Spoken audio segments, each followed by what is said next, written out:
Hello guys! So for today's video guys, ito nga pala ang aming store. At makikita nga rito guys ay hindi na masyadong karamihan itong aming tinda. So dito nga ubos na rin yung mga nakasabit. At dito rin sa pinakaharapan ay makikita nga natin dito na wala ng mga harang. So ayan, pagkakataon na ito para guys ay tayo ay mamili sa ating pamilihan para madagdagan naman itong laman ng aking store. Dito naman sa mga nakasabit dito ay meron pa naman kahit papano. So ayan, dito yung mga dilata din at iba't ibang klase rin na kailangan natin na itinda sa pangangailangan ng ating mga suki. So di rin nagtagal ay umalis na rin kami para pumunta nga sa pamilihan. At tamang-tama naman ay meron kaming tricycle. So ayan, ay nagpahatid ako sa aking asawa para makapamili na tayo.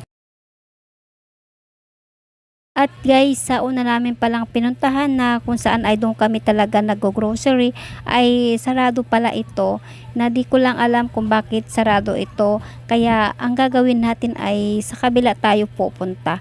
O di kaya napag-isipan namin ng aking asawa na doon na lang kami sa pinakamalapit sa amin sa may dali.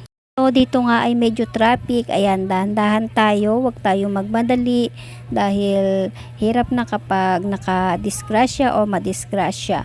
So ingat-ingat tayo sa mga driver, sa mga katulad na driver ng aking asawa. Ayan, ay ingat-ingat tayo sa ating pagdadrive.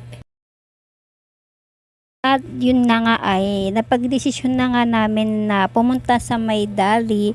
So ayan, ay kasama ko ang aking asawa na mamimili sa dali.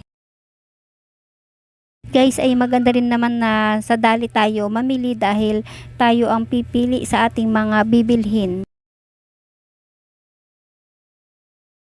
Ito ay malapit lang naman ang dali sa amin. So napakaganda nga yung ganito. Dati-rati ang namimili rin kami sa dali pero medyo malayo. So ayan na nga ay nagkaroon ng malapit na dali dito sa aming lugar. So ayan nga ay pinarada na ng aking asawa ang aming tricycle.